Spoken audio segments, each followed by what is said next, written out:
اکثر زمونږ نه یو څوک موبایل واخلي ته ماته موبایل لاکه زه پې یو کال کوم څه لږ ضرورت مې دی یا زمونږ موبایل په یو ځای کې پروت وي او چا راغیستی وي استعمال کړی وي بیرته ښود وي بیا موږ دغه سوچ کوو یو شک غوندې کوو چې یار یو انسان چې زما موبایل راواغېستو چېرته دی خو زما پرسنل ډیټا کې ګوتې نه ول زما موبایل نه ډیټا خو نه راغېست خپل موبایل ته خو به نه اړل یا د یو انسان چې زما موبایل راواغېست یا زما نه واغېست چې زه څه کال کوم د لږ ټایم دپاره دی زما په موبایل کې څه وکړه دا چېرته راړ څه اپلیکیشن استعمال کړي نو موږ به څنګه پته لګوو چې د انسان ته موبایل ورکړو دي زموږ موبایل باندې څه وکړه د څه مقصد دپاره دي زموږ موبایل واغېست ویډیو به تر اخره پورې ګورئ او د خپل ملګرو سره هم مخکې شریک کړئ چې داسې معلوماتي ویډیو ګانې نور خلکو ته هم ورسي اوس دلته د سکرین ریکارډینګ ته ګورئ تاسو زه یو ښکلې طریقه ښیم یو داسې طریقه چې هغې سره به تاسو کولی شئ چې تاسو موبایل چې کومه دی تاسو نه څوک هم والي بل څوک یې راوالي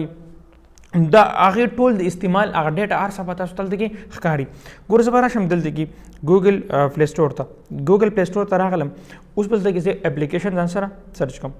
ګوره دلته کې یوزیج انالایزر دا به تاسو دلته کې سرچ کوئ په ګوګل پلی سټور کې اوس به موږ څنګه کوو دا اپلیکیشن چې کومه دی دلته وګورئ دا ما ډاونلوډ کړی دلته ما سره اوپن نه دا به راشم زه به داسې خلاص کوم ګورئ دلته کې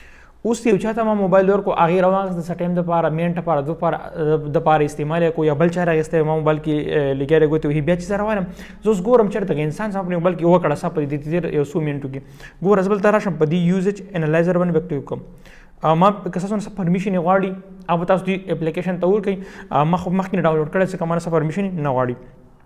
اوس ګورئ دلته کې دلته به زه راشم لومړی ته ما ته څه ښایي ډے ایوریج په یو ورځ کې په دې موبایل کې څه څه کړلي دي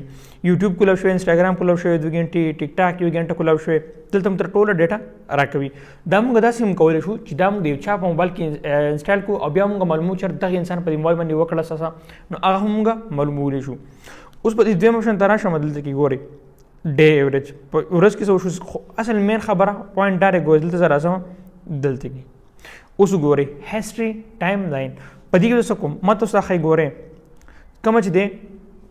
14 سیکنډه مخکې چې کوم دی په دې موبایل کې ګوګل پلی سټور کولاو شوی ما کولاو کړو که نه هلته اپلیکیشن مې ډاونلوډ بیا ما ته ښه چې ایزډ سکرین ریکارډر 2 سیکنډه پیله کولاو شوی ما کولاو کړو ما ته پته ده دلته وګورئ نوټ پیډ کولاو شوی فیسبوک کولاو شوی یو څو سیکنډه مخکې درګو یو منټ پهله فیسبوک کولاو شوی کروم کولاو شوی 9 منټه مخکې یوټیوب چې کومه دی دا کولاو شوی دلته کې ماته نور واټساپ یې ښایي سم هم چې په دې موبایل کې په لږ تېر وخت کې یا په داسې نور ټیمونو کې څه ګنټو مخکې هغه کولاو شو ماته ټول ښایي په دې اپلیکیشن ستاسو په موبایل کې موجود دي او ستاسو موبایل څوک د لږ ټایم دپاره راول تاسو بیا پته لګي چې یار دې واقعي څه شیرټ ایکسنډر بلوټوث څه کولاو کړل زما موبایل نه ډیټا لرل دا کم اپلیکیشن ته تللی ستاسو په موبایل کې چا څه کړل دي دا ډېره زیات ښکلی اپلیکیشن دی دې مدد سره موږ دغه ټول معلومات حاصلولی شو امید لرم ویډیو مو خوښ شوي او ویډیو را سره لایک کړئ د خپل ملګرو سره هم مخکې شریکه کړئ انشاءالله ملاقات به کېږي په بل نوي ویډیو کې د الله په امان